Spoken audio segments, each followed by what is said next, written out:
ನಮಸ್ಕಾರಗಳಿರಿ. ಈ ವಿಡಿಯೋದಲ್ಲಿ ಇವತ್ತಿನ ನಮ್ಮ ಮಾರ್ಕೆಟಲ್ಲಿ ಸುದ್ದಲ್ಲಿರುವಂತಹ ಇಂಪಾರ್ಟೆಂಟ್ ಶೇರುಗಳ ಬಗ್ಗೆ ತಿಳ್ಕೊಳ್ಳುವಂತ ಪ್ರಯತ್ನವನ್ನು ಮಾಡೋಣ. ಅದರ ಜೊತೆಗೆ ನಮ್ಮ ಗಿಫ್ಟ್ ನಿಫ್ಟಿ ಇವತ್ತಿನ ಮಾರ್ಕೆಟ್ಗೆ ಸಂಬಂಧಪಟ್ಟಂತೆ ಯಾವ ಇಂಡಿಕೇಶನ್ ಕೊಡ್ತಾ ಇದೆ, ಏಷ್ಯನ್ ಮಾರ್ಕೆಟ್ಸ್ ಯಾವ ರೀತಿ ಟ್ರೇಡ್ ಆಗ್ತಿದೆ, ಪಾಸಿಟಿವ್ ಇದಾವ ನೆಗೆಟಿವ್ ಇದಾವ, ಇದರ ಬಗ್ಗೆ ಕೂಡ ತಿಳ್ಕೊಳ್ಳೋಣ. ಆಸ್ ಯೂಶುವಲ್ ಮುಂದುವರಿಯ ಮುಂಚೆ ಡಿಸ್ಕ್ಲೇಮರ್ ಕೊಡಲಿಕ್ಕೆ ಇಷ್ಟಪಡ್ತೀನಿ. ಇಲ್ಲಿ ಕವರ್ ಮಾಡ್ತಿರುವಂತ ಯಾವುದೇ ಸ್ಟಾಕ್ ಅನ್ನು ಕೂಡ ರೆಕಮೆಂಡ್ ಮಾಡ್ತಿಲ್ಲ. ನೀವು ಫರ್ದರ್ ಸ್ಟಡಿ ಮೆಡಿಟೇಷನ್ ತಗೊಳ್ಬಹುದು. ಆಸ್ ಎಜುಕೇಶನಲ್ ಪರ್ಪಸ್ ನನ್ನ ವಿಡಿಯೋ ಮುಂದೆ ತರ್ತಾ ಇದ್ದೀನಿ. ಹಾಗೆ ನೀವೇನಾದ್ರೂ ನಮ್ಮ ಇನ್ಸ್ಟಾಗ್ರಾಮ್ ಹಾಗೂ ಫೇಸ್ಬುಕ್ ಅಕೌಂಟ್ ಗಳನ್ನ ಫಾಲೋ ಮಾಡ್ತಿಲ್ಲ ಅಂದ್ರೆ ಎರಡರ ಲಿಂಕ್ ಡಿಸ್ಕ್ರಿಪ್ಷನ್ ಅಲ್ಲಿ ಇರುತ್ತೆ, ಎರಡನ್ನು ಸಹ ಫಾಲೋ ಮಾಡಬಹುದು. ಯೂಟ್ಯೂಬ್ ಅಲ್ಲಿ ಏನಾದ್ರೂ ವಿಡಿಯೋಗಳನ್ನ ಅಪ್ಲೋಡ್ ಮಾಡಿಕ್ಕೆ ಸಮಸ್ಯೆಗಳಾದ್ರೆ ಇನ್ಸ್ಟಾಗ್ರಾಮ್ ಅಥವಾ ಫೇಸ್ಬುಕ್ ಅಲ್ಲಿ ನಿಮಗೆ ಅಪ್ಡೇಟ್ ಗಳು ಸಿಗುತ್ತೆ. ಮೊದಲಿಗೆ ಅಮೆರಿಕನ್ ಮಾರ್ಕೆಟ್ ನ ಪರ್ಫಾರ್ಮೆನ್ಸ್ ಅನ್ನು ನೋಡಿದರೆ ಡೌ ಜೋನ್ಸ್ ಅಲ್ಲಿ ನೋಡುವುದು ನಿನ್ನೆ 0.29% ಅಥವಾ 155 ಪಾಯಿಂಟ್ಸ್ ಪಾಸಿಟಿವ್ ಪರ್ಫಾರ್ಮೆನ್ಸ್ ನೋಡಲಿಕ್ಕೆ ಸಿಕ್ಕಿದೆ. ಓಪನಿಂಗ್ ಸ್ವಲ್ಪ ಡೌನ್ ಆಗಿದೆ, ಇಮಿಡಿಯೇಟ್ಲಿ ಸ್ಪೈಕ್ ಆಗಿದೆ, ನಂತರ ಅಷ್ಟೇ ಫಾಸ್ಟ್ ಆಗಿ ಡೌನ್ ಕೂಡ ಆಗಿದೆ. ನೋಡಬಹುದು ನಿಯರ್ಲಿ 400 ಪಾಯಿಂಟ್ಸ್ ಹೈಯಿಂದ ವಿತ್ ಇನ್ ಅರ್ಧ ಗಂಟೆಯಲ್ಲಿ.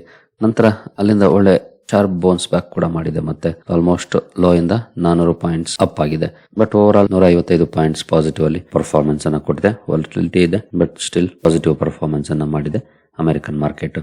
ಇನ್ನು ಸ್ಟಾಕ್ ಕಡೆ ಬಂದ್ರೆ ಇಲ್ಲಿ ಕೂಡ 1.1% ಅಥವಾ 288 ಪಾಯಿಂಟ್ಸ್ ಪಾಸಿಟಿವ್ ಪರ್ಫಾರ್ಮೆನ್ಸ್ ನೋಡಲಿಕ್ಕೆ ಸಿಕ್ಕಿದೆ. ಇಲ್ಲಿ ಕೂಡ ಒಂದ್ ಸ್ವಲ್ಪ ವಾಲಟಿಲಿಟಿ ಇದೆ, ಬಟ್ ಸ್ಟಿಲ್ ಪಾಸಿಟಿವ್ ಪರ್ಫಾರ್ಮೆನ್ಸ್ ಇದೆ. ಬಟ್ ಇಲ್ಲಿ ನೆಗೆಟಿವ್ ಆಗ್ಲಿಲ್ಲ, ಪಾಸಿಟಿವ್ ಅಲ್ಲೇ ಓಪನ್ ಆಯ್ತು. ನಂತರ ಕೂಡ ರ್ಯಾಲಿ ಮುಂದುವರಿತು, ಮಧ್ಯೆ ಒಂದಷ್ಟು ಫಾಲ್ ಕಂಡು ಬಂತು, ಮತ್ತೆ ಬೌನ್ಸ್ ಬ್ಯಾಕ್ ಕೂಡ ಮಾಡಿ ಓವರ್ ಆಲ್ 288 ಪಾಯಿಂಟ್ಸ್ ಅಪ್ ಅಲ್ಲಿ ನಾಸ್ಡಾಕ್ ಕ್ಲೋಸಿಂಗ್ ಅನ್ನ ಕೊಟ್ಟಿದೆ. ಓವರ್ ಆಲ್ ಡಿಸೆಂಟ್ ಪರ್ಫಾರ್ಮೆನ್ಸ್ ನೋಡಲಿಕ್ಕೆ ಸಿಕ್ಕಿದೆ ಅಮೆರಿಕನ್ ಮಾರ್ಕೆಟ್ ಅಲ್ಲಿ ನಿನ್ನೆ. ಇನ್ನು ನಮ್ಮ ಮಾರ್ಕೆಟ್ ನ FIS DIS ಆಕ್ಟಿವಿಟಿ ಕಡೆ ಬಂದ್ರೆ ನಿನ್ನೆ FIS ನೋಡಬಹುದು 243 ಕೋಟಿ ನೆಟ್ ಬೈಯಿಂಗ್ ಅನ್ನ ಮಾಡಿದ್ದಾರೆ.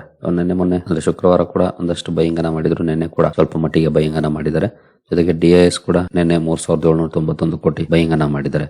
ಇಬ್ರು ಕೂಡ ನೆಟ್ ಬಯರ್ಸ್ ಆಗಿದ್ದಾರೆ. ನೋಡೋಣ FIS ಇಂದ ಇದೇ ರೀತಿ ಪರ್ಫಾರ್ಮೆನ್ಸ್ ಮುಂದುವರಿಯುತ್ತಾ ಅಥವಾ ಚೇಂಜ್ ಆಗುತ್ತಾ ಅಂತ. ಸೊ ನಿನ್ನೆ ಹಾಗೂ ಶುಕ್ರವಾರ ಎರಡು ಸೆಷನ್ಸ್ ಅಲ್ಲಿ ಒಂದ್ ಸ್ವಲ್ಪ ಮಟ್ಟಿಗೆ ನೆಟ್ ಬೈಯಿಂಗ್ ಅನ್ನ ಮಾಡಿದ್ದಾರೆ. ಇನ್ನು ಮಿಡ್ಲ್ ಈಸ್ಟ್ ಇಂದ ಒಂದು ಸುದ್ದಿ ಬರ್ತಾ ಇದೆ, ನೋಡಬಹುದು. Tanker catches fire after projectile strike near Oman ಹತ್ರ ಒಂದು ಟ್ಯಾಂಕರ್ ಬೆಂಕಿಗೆ ಆಹುತಿಯಾಗಿದೆ. ಅಮೆರಿಕದ ಅಫಿಷಿಯಲ್ಸ್ ಇರಾನ್ ಮಿಸೈಲ್ ಅಟ್ಯಾಕ್ ಅಂತ ಹೇಳ್ತಾ ಇದ್ದಾರೆ. ಮತ್ತೆ ಸ್ಟ್ರೈಟ್ ಆಫ್ ಹಾರ್ಮುಜ್ ಅಲ್ಲಿ ಮತ್ತೊಂದು ಟ್ಯಾಂಕ್ ಅಟ್ಯಾಕ್ ಗೆ ಬಲಿ ಆಗ್ತಿದೆ. ಇತ್ತೀಚೆಗೆ ಅಂದ್ರೆ ಲಾಸ್ಟ್ ವೀಕ್ ಅಲ್ಲೂ ಕೂಡ ಒಂದು ಟ್ಯಾಂಕ್ ನ ಮೇಲೆ ಅಟ್ಯಾಕ್ ಆಗಿತ್ತು. ಅನಂತರನೇ ಇಬ್ರು ಕೂಡ ಮತ್ತೆ ಅಟ್ಯಾಕ್ಸ್ ಅನ್ನ ಸ್ಟಾರ್ಟ್ ಮಾಡಿದ್ರು. ಅದೇ ನ್ಯೂಸ್ ಡೈರೆಕ್ಟ್ ಮಾತುಕತೆಗಳನ್ನು ಕೂಡ ಸ್ಟಾಪ್ ಮಾಡಿತ್ತು. ಈಗ ಮತ್ತೊಂದು ಅದೇ ರೀತಿಯ ಇವೆಂಟ್ ಆಗಿದೆ. ಒಟ್ಟಿನಲ್ಲಿ ಬ್ಲೇಮ್ ಗೇಮ್ ನಡೀತಾ ಇದೆ, ಅವರು ಇವರು ಅಂತ. ಸ್ಟ್ರೈಟ್ ಆಫ್ ಹಾರ್ಮುಜ್ ಅಂತೂ ಸಮಸ್ಯೆಗಳು ಒಂದಲ್ಲ ಒಂದು ಬರ್ತಾನೆ ಇರ್ತಾ ಇದೆ. ನೋಡೋಣ ಇನ್ನು ಮುಂದುವರೆದು ಏನೆಲ್ಲ ಅಪ್ಡೇಟ್ ಗಳು ಬರ್ತವೆ ಅಂತ. ಇನ್ನು ಕ್ರೂಡ್ ನ ಪರ್ಫಾರ್ಮೆನ್ಸ್ ನೋಡೋದಾದ್ರೆ ಸದ್ಯದ ಮಟ್ಟಿಗೆ 0.14% ಪಾಸಿಟಿವ್ ಅಲ್ಲಿ ಟ್ರೇಡ್ ಆಗ್ತಿದೆ. ಅಂದ್ರೆ ಫ್ಲಾಟ್ ಇದೆ ಅಂತ, ಬಿಗ್ ಡಿಫರೆನ್ಸ್ ಏನಾಗಿಲ್ಲ. ಆಲ್ಮೋಸ್ಟ್ ಸೇಮ್ ರೇಂಜ್ ಅಲ್ಲೇ ಟ್ರೇಡ್ ಆಗ್ತಾ ಇದೆ ಬ್ರೆಂಟ್ ಇವತ್ತು. ಇನ್ನು ಮೈಕ್ರೋಸಾಫ್ಟ್ ಇಂದ ಒಂದು ಸುದ್ದಿ ಬಂದಿದೆ, ನೋಡಬಹುದು. Microsoft layoffs of 4800 employees mid Xbox restructuring and studio spin offs. Company 4800 ಜನರನ್ನ ಕೆಲಸದಿಂದ ತೆಗೆದಿದೆ. ಒಂದಷ್ಟು ರಿಸ್ಟ್ರಕ್ಚರಿಂಗ್ ಮಾಡ್ತಿದೆ, ಜೊತೆಗೆ ಗೇಮಿಂಗ್ ಸ್ಟುಡಿಯೋಸ್ ಸ್ಪಿನ್ ಆಫ್ ಕೂಡ ಮಾಡ್ತಿದೆ. ಈ ಮಧ್ಯೆ 4800 ಎಂಪ್ಲಾಯೀಸ್ ಅನ್ನ ಕೆಲಸದಿಂದ ತೆಗೆದಿದೆ ಮೈಕ್ರೋಸಾಫ್ಟ್. ಇನ್ನು ಮುಂದುವರಿಯ ಮುಂಚೆ ಡಿಸ್ಕ್ರಿಪ್ಷನ್ ಅಲ್ಲಿ ಅಕೌಂಟ್ ಅನ್ನು ಓಪನ್ ಮಾಡ್ಕೊಳ್ಳುವಂತ ಲಿಂಕ್ ಇದೆ. ಇಂಟ್ರೆಸ್ಟ್ ಇರೋರು ಅಕೌಂಟ್ ಅನ್ನು ಓಪನ್ ಮಾಡ್ಕೊಳ್ಬಹುದು. ಹೂಡಿಕೆಗೆ ಸಂಬಂಧಪಟ್ಟಂತೆ ನಿಮ್ಗೆ ಏನಾದರೂ ಸಪೋರ್ಟ್ ಬೇಕು ಅಂದ್ರೆ ಇಲ್ಲಿರುವಂತಹ ನಂಬರ್ಗಳ ಮೂಲಕ ನಮ್ಮ ಟೀಮ್ ನ ಸಂಪರ್ಕ ಮಾಡಬಹುದು. ಬಟ್ ಸಪೋರ್ಟ್ ಸಿಗಬೇಕು ಅಂದ್ರೆ ನೀವು ನಮ್ಮ ಮೂಲಕ ಅಕೌಂಟ್ ಅನ್ನು ಓಪನ್ ಮಾಡ್ಕೊಂಡಿರ್ಬೇಕಾಗುತ್ತೆ. ಹಾಗಾಗಿ ಇಂಟ್ರೆಸ್ಟ್ ಇರೋರು ಅಕೌಂಟ್ ಅನ್ನು ಓಪನ್ ಮಾಡ್ಕೊಂಡು ಸಂಪರ್ಕ ಮಾಡಬಹುದು. ಇನ್ನು ಇಂಡಿವಿಜುವಲ್ ಸ್ಟಾಕ್ ಗಳ ಕಡೆ ನಾವು ಬರೋದಾದ್ರೆ ಕೊಚ್ಚಿನ್ ಶಿಪ್ ಯಾರ್ಡ್ ಇವತ್ತು ಫೋಕಸ್ ಅಲ್ಲಿ ಇರುತ್ತೆ. ಕಾರಣ ಸರ್ಕಾರ FS ಮೂಲಕ 5% ಸ್ಟೇಕ್ ಅನ್ನ ಸೇಲ್ ಮಾಡುವಂತ ನಿರ್ಧಾರವನ್ನ ಮಾಡಿದೆ. ಇವತ್ತಿಂದ ನಾನ್ ರಿಟೇಲ್ ಇನ್ವೆಸ್ಟರ್ಸ್ ಗೆ ವಿಂಡೋ ಓಪನ್ ಆಗುತ್ತೆ. ರಿಟೇಲ್ ಇನ್ವೆಸ್ಟರ್ಸ್ ಗೆ ನಾಳೆ ವಿಂಡೋ ಓಪನ್ ಆಗುತ್ತೆ. ಇಂಟ್ರೆಸ್ಟ್ ಇರೋರು ಸ್ಟಡಿ ಮಾಡಬಹುದು. 1400 rupees ಗೆ ಫ್ಲೋರ್ ಪ್ರೈಸ್ ಅನ್ನ ಫಿಕ್ಸ್ ಮಾಡಿದೆ. ಸ್ಟಾಕ್ ಪ್ರೈಸ್ 1500 ಪ್ಲಸ್ ಇದೆ. ನಿನ್ನೆ ಕ್ಲೋಸಿಂಗ್ 1400 rupees ಫಿಕ್ಸ್ ಮಾಡಿದೆ ಸರ್ಕಾರ. ಈ ಸುದ್ದಿ ಕಾರಣಕ್ಕೆ ಸ್ಟಾಕ್ ಫೋಕಸ್ ಅಲ್ಲಿ ಇರುತ್ತೆ. ಕೊಚ್ಚಿನ್ ಶಿಪ್ ಯಾರ್ಡ್ ಅನ್ನ ಅಬ್ಸರ್ವ್ ಮಾಡಬಹುದು ಯಾವ ರೀತಿ ಇರುತ್ತೆ ಇವತ್ತು ರಿಯಾಕ್ಷನ್ ಅಂತ. Usually most of the time negative ಇರುತ್ತೆ, ಹಾಗಂತ ನೆಗೆಟಿವ್ ಇರಬೇಕು ಅಂತ ಯಾವುದೇ ರೂಲ್ಸ್ ಇಲ್ಲ. ಬಟ್ ಯೂಶುವಲಿ ಡಿಸ್ಕೌಂಟ್ ಅಲ್ಲಿ FS ಬರೋದ್ರಿಂದ ಪ್ರೈಸ್ ಸ್ವಲ್ಪ ಡಿಕ್ಲೈನ್ ಆಗುವಂತ ಚಾನ್ಸಸ್ ಇರುತ್ತೆ. ಬಟ್ ಕೆಲವು ಉದಾಹರಣೆಗಳಿದ್ದಾವೆ ಪಾಸಿಟಿವ್ ಆದಂತವು ಕೂಡ, ಹಾಗಾಗಿ ನೆಗೆಟಿವ್ ಆಗ್ಬೇಕು ಅಂತ ಏನಿಲ್ಲ. ವಾಚ್ ಮಾಡಬಹುದು ಕೊಚ್ಚಿನ್ ಶಿಪ್ ಯಾರ್ಡ್ ನ ಯಾವ ರೀತಿ ಪರ್ಫಾರ್ಮೆನ್ಸ್ ಇರುತ್ತೆ ಇವತ್ತು ಅಂತ. ನಂತರ ಟೈಟನ್ ಫೋಕಸ್ ಅಲ್ಲಿ ಇರುತ್ತೆ, ಕಾರಣ ಕಂಪನಿ ಬಿಸ್ನೆಸ್ ಅಪ್ಡೇಟ್ ಅನ್ನ ರಿಲೀಸ್ ಮಾಡಿದೆ. ನೋಡಬಹುದು business grows 41% as jewellery watches sales gain pace. 41% year on year consumer business grow ಆಗಿದೆ. ಜೊತೆಗೆ 77 ಹೊಸ ಸ್ಟೋರ್ಸ್ ಆಡ್ ಆಗಿದೆ Q1 ಅಲ್ಲಿ. ಟೋಟಲ್ ರಿಟೇಲ್ ನೆಟ್ವರ್ಕ್ ಈಗ 3680 ಸ್ಟೋರ್ಸ್ ಅನ್ನು ತಲುಪಿದೆ ಆಸ್ ಆಫ್ ಜೂನ್ 2026. ಜೊತೆಗೆ ಡೊಮೆಸ್ಟಿಕ್ ಬಿಸ್ನೆಸ್ ಕೂಡ 37% ಗ್ರೋ ಆಗಿರೋ ಬಗ್ಗೆ ಅಪ್ಡೇಟ್ ಅನ್ನ ಕೊಟ್ಟಿದೆ. 3517 ಸ್ಟೋರ್ಸ್ ಅನ್ನ ಕಂಪನಿ ಹೊಂದಿದೆ end of the June month. ಈ ಸುದ್ದಿ ಕಾರಣಕ್ಕೆ ಟೈಟನ್ ಫೋಕಸ್ ಅಲ್ಲಿ ಇರುತ್ತೆ. ಸ್ಟಾಕ್ ಅನ್ನ ವಾಚ್ ಮಾಡಬಹುದು ಯಾವ ರೀತಿ ಇರುತ್ತೆ ಇವತ್ತು ರಿಯಾಕ್ಷನ್ ಅಂತ.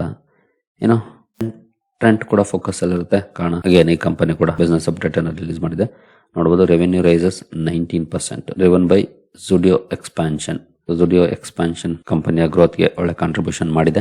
19% ರೆವೆನ್ಯೂ ಗ್ರೋತ್ ಬಗ್ಗೆ ಕಂಪನಿ ರಿಪೋರ್ಟ್ ಮಾಡಿದೆ. ಜುಡಿಯೋ ಸ್ಟೋರ್ಸ್ ನೋಡಬಹುದು, ಆಸ್ ಆಫ್ ಜೂನ್ 1312 ಸ್ಟೋರ್ಸ್ ಅನ್ನು ತಲುಪಿದೆ.